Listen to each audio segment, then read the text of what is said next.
Salut! Créativité en Action est allé rendre visite à Blaise Froidevaux, comédien, scénographe et metteur en scène suisse. Dans l'interview qui va suivre, il nous parle de son nouveau spectacle La Goutte, qui aura lieu au Théâtre du Concert à Neuchâtel en Suisse au mois de septembre 2023. Je vous en dis plus juste après ce petit générique.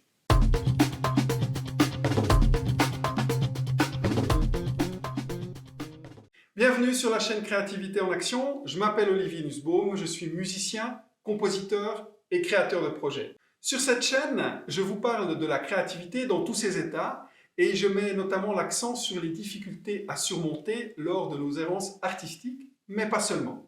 Si vous désirez avoir plus d'informations sur la chaîne, n'hésitez pas à cliquer sur le lien juste ici en dessus pour visionner la vidéo de présentation si ce n'est pas encore fait. Dans cette interview, Blaise Froidevaux nous présente sa dernière création, La Goutte. L'idée de ce projet est née à la lecture d'un livre de l'auteur italien Ascanio Celestini, une des figures importantes de la deuxième génération du théâtre de narration. Tiré du livre Discours à la Nation, les différents textes choisis ont donné à Blaise Froidevaux l'envie de dire, de raconter et de partager cette écriture avec le public. La Goutte réunit trois types narratifs, le texte, la danse et la musique. Pour cela, le concepteur du projet s'est entouré du comédien Olivier Nicolas, de la danseuse Akane Nussbaum et du musicien Thomas Steiger, trois artistes talentueux. Les premières de ce spectacle auront lieu du 7 au 17 septembre 2023 au Théâtre du Concert à Neuchâtel en Suisse. Je vous mets dans la description ci-dessous un lien vers le site du Théâtre du Concert afin de pouvoir effectuer vos réservations et avoir de plus en plus d'informations au besoin. Blaise Froidevaux nous parlera dans une deuxième vidéo, prochainement en ligne, de son processus créatif. Quels sont les éléments qui stimulent son imagination et comment il conçoit son travail de création, seul tout d'abord, puis avec les autres artistes. Alors n'hésitez pas à vous abonner ci-dessous si vous désirez rester informé de la sortie des dernières vidéos de la chaîne Créativité en Action. Sans plus tarder, je laisse la parole à Blaise Froidevaux pour la présentation de son spectacle La Goutte. Et n'oubliez pas, sortez, bougez, allez au spectacle vivant.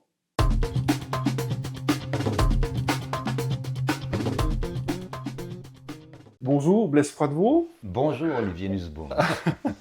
On se connaît bien, donc on va se tutoyer. Oui. Hein voilà, si on se voit aujourd'hui, c'est pour parler notamment d'un projet que tu mets sur pied qui s'appelle La Goutte. Et voilà, nous allons un petit peu discuter de ça, nous allons parler de ça et nous allons également parler de tout ton processus créatif si tu es d'accord. Je suis d'accord. Très bien.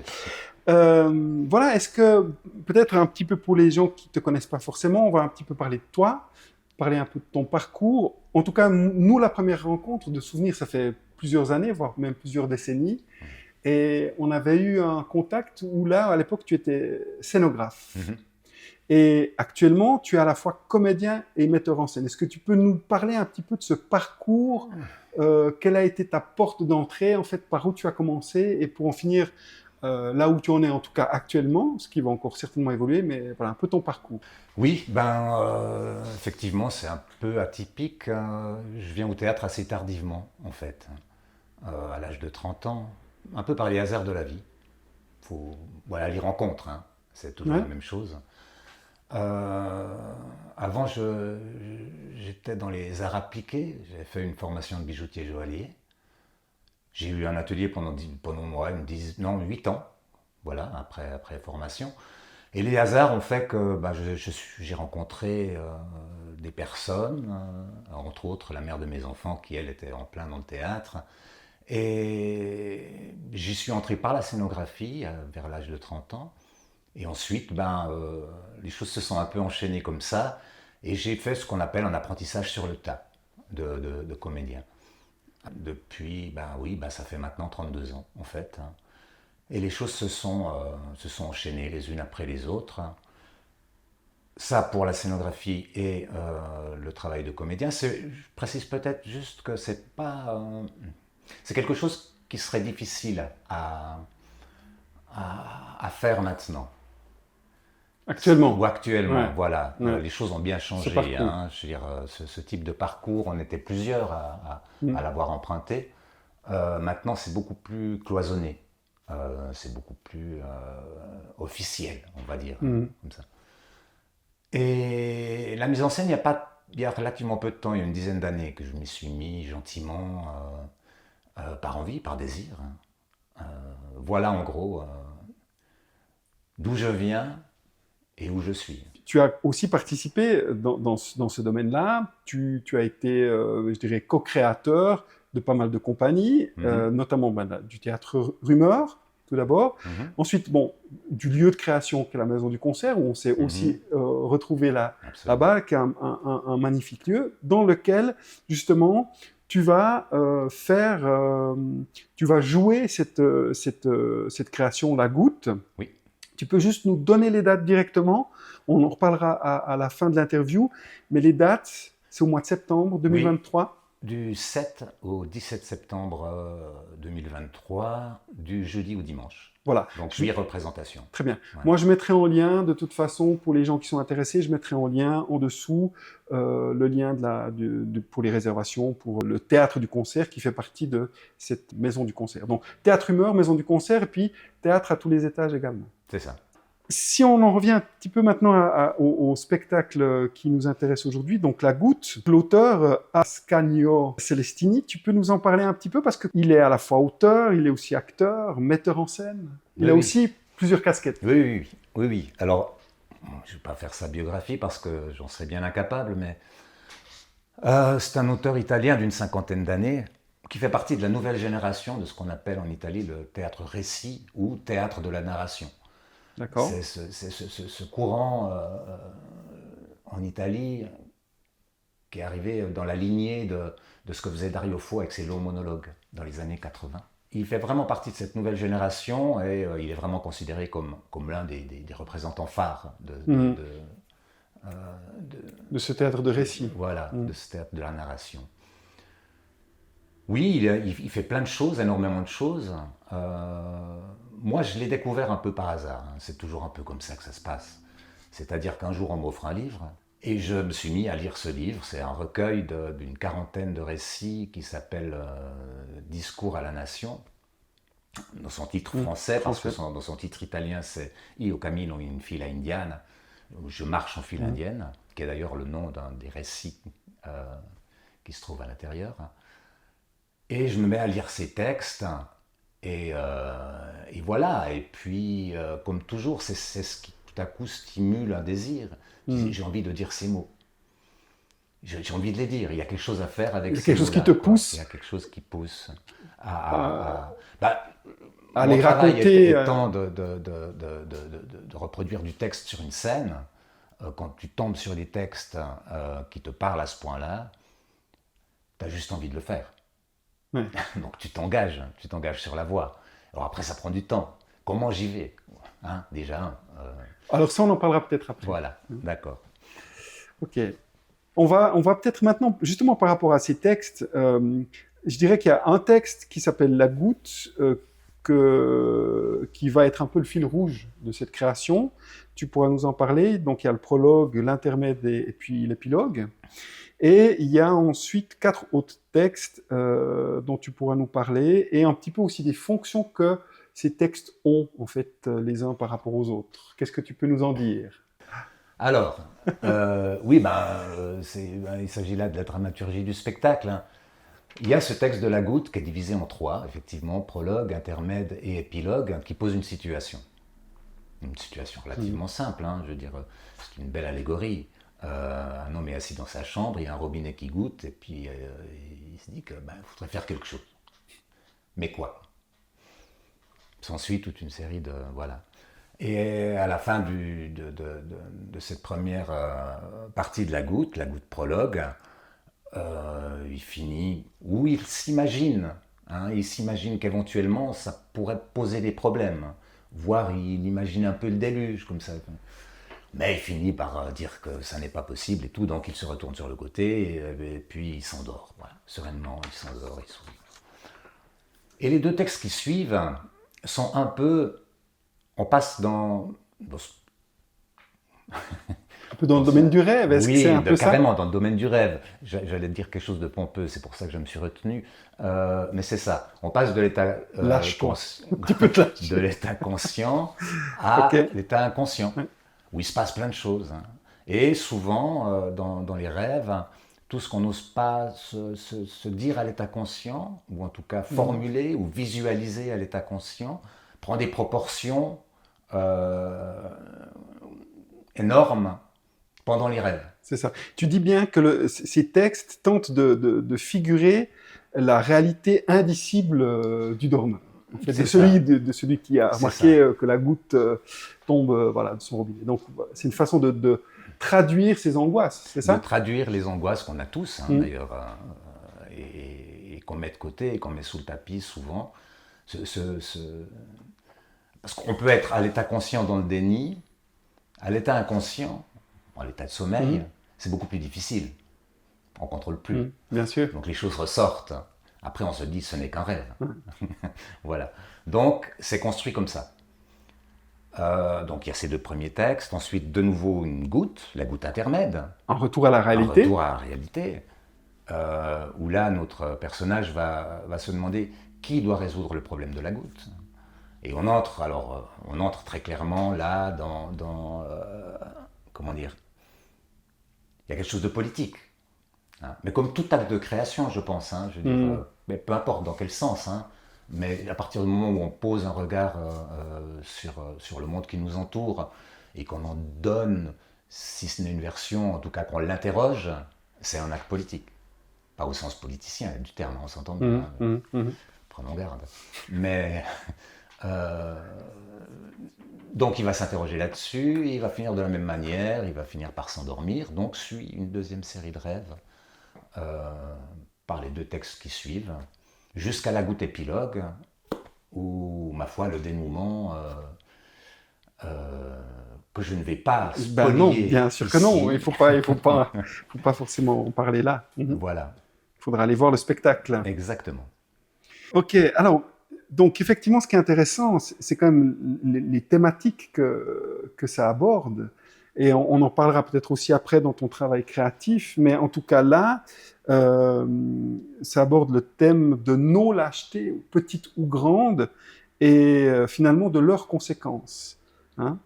Et je vais peut-être te laisser développer un petit peu là-dessus, si tu veux bien, par rapport à la thématique. Oui, compliqué. Ben, ou aussi cette espèce de, à la fois aussi, ben il y a cette lâcheté, mais il y a aussi le côté du désarroi et d'une fragilité aussi qui finalement nous pousse à une espèce d'incapacité d'agir par rapport à des situations qui parfois ou souvent nous échappent. C'est ça. Mais on est tous confrontés à ça. On est tous pressés dans un cadre social donné. Et on arrive. C'est très difficile de s'en extraire pour prendre un minimum de recul, pour regarder les choses comme elles sont, non pas comme elles sont présentées à l'intérieur, mais comme elles sont en réalité. De déplier les choses. Voilà. C'est quelque chose qu'on a beaucoup de peine à faire. Parce que ça coûte aussi. Ça coûte énormément, ça coûte en reconnaissance sociale, ça coûte en suffisance matérielle peut-être même, hein, je veux dire, Donc l'idée c'est de porter un regard sur toutes ces concessions qu'on fait en permanence, hein, sur les choses qui nous entourent, et sur les événements qui nous préoccupent, et sur cette époque formidable, parce qu'elle nous oblige justement à penser, mais tragique, parce qu'elle nous amène rien de bon. Donc de essayer de porter un regard là-dessus, sur tous ces moments où on dit « ouais, non, mais ça ira ». Ce refus de voir les choses telles qu'elles sont. D'aller jusqu'au bout, d'avoir quelque part ce qu'on appelle ce courage de la vérité. Ce courage de la vérité. Donc c'est un peu aussi une réflexion que tu proposes au travers de ce spectacle. C'est que finalement ça montre aussi nos lâchetés, de ne pas aller au bout de la prise de conscience de cette réalité qui nous entoure et finalement de ne pas prendre les décisions qu'il faudrait prendre. C'est ça. Ok. Bon, eh bien, voilà, les aberrations de nos sociétés modernes également. Oui, bah c'est ça, c'est exactement Ouais, ça. ouais. Et encore une fois, on ne prend pas en compte, mais il ne s'agit pas il n'y a rien de culpabilisant là-dedans. Ce qu'il y a, c'est qu'on a une pression du cadre social qui est telle, c'est ce que je disais tout à l'heure, oser aller jusque-là, très rares sont ceux qui y vont.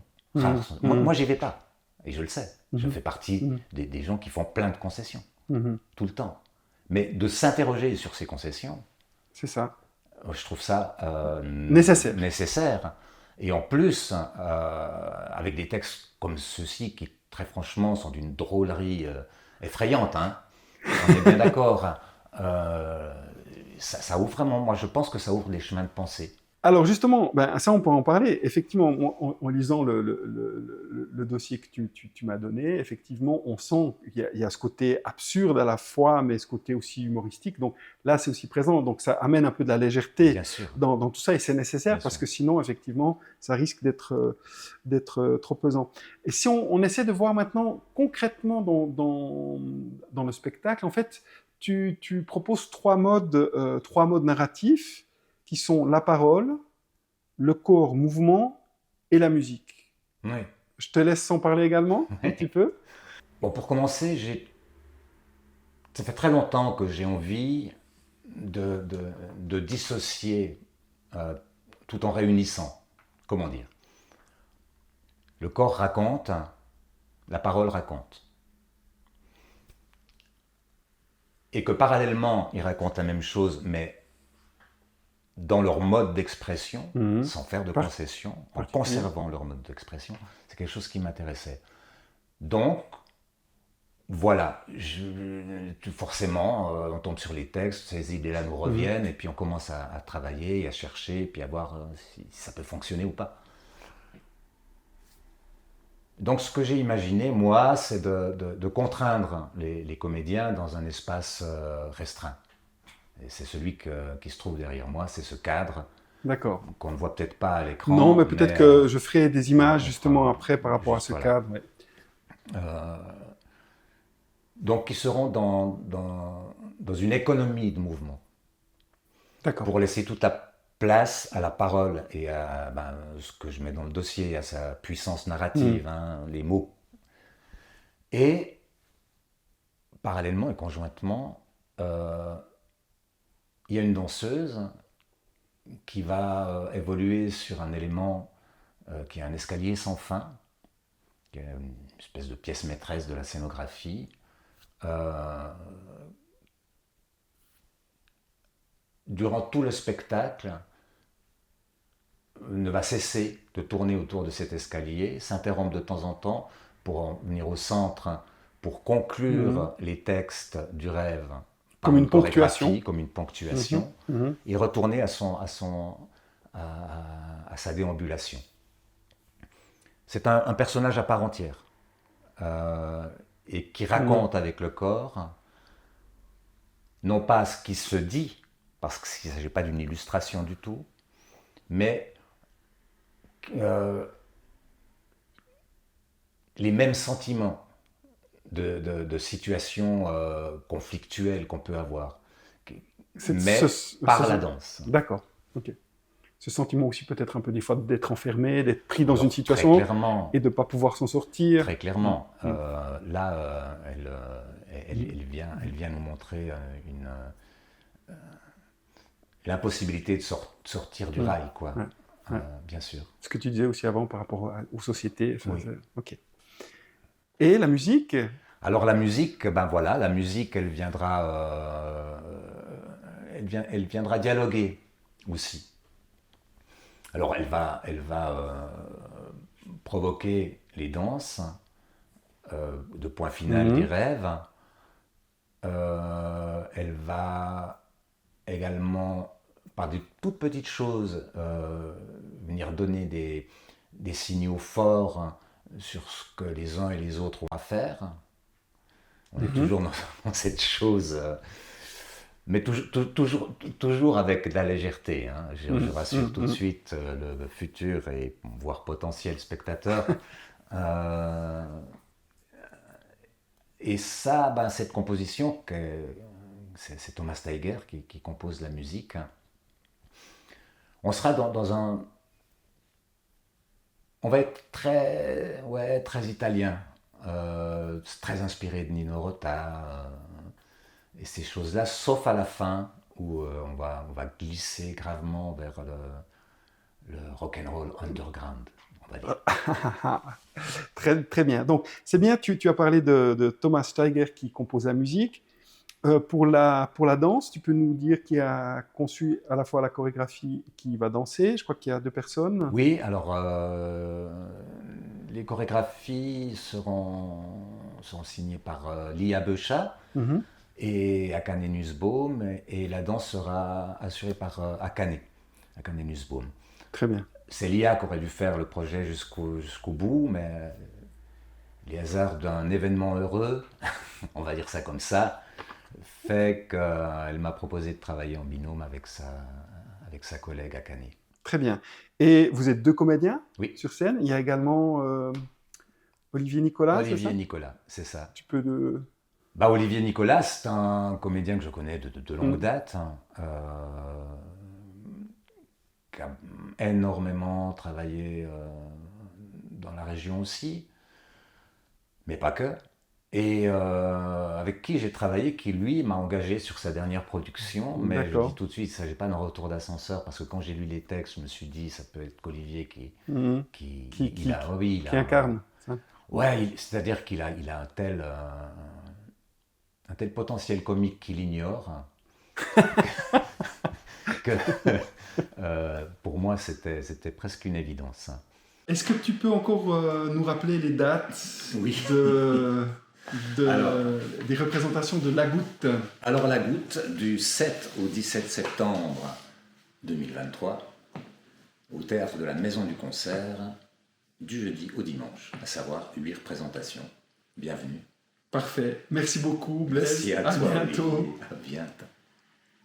Je vous encourage à aller découvrir ce spectacle et l'univers de ces artistes lors des premières représentations au Théâtre du Concert à Neuchâtel. Laissez un pouce bleu si vous avez aimé cette vidéo, si vous avez appris quelque chose ou que l'idée de la chaîne vous plaît. Faites un petit commentaire, j'y répondrai avec grand plaisir. Et abonnez-vous si ce n'est pas encore fait en activant la petite cloche juste en dessous de la vidéo. Et surtout, sortez, bougez, allez au spectacle vivant. À la semaine prochaine, salut!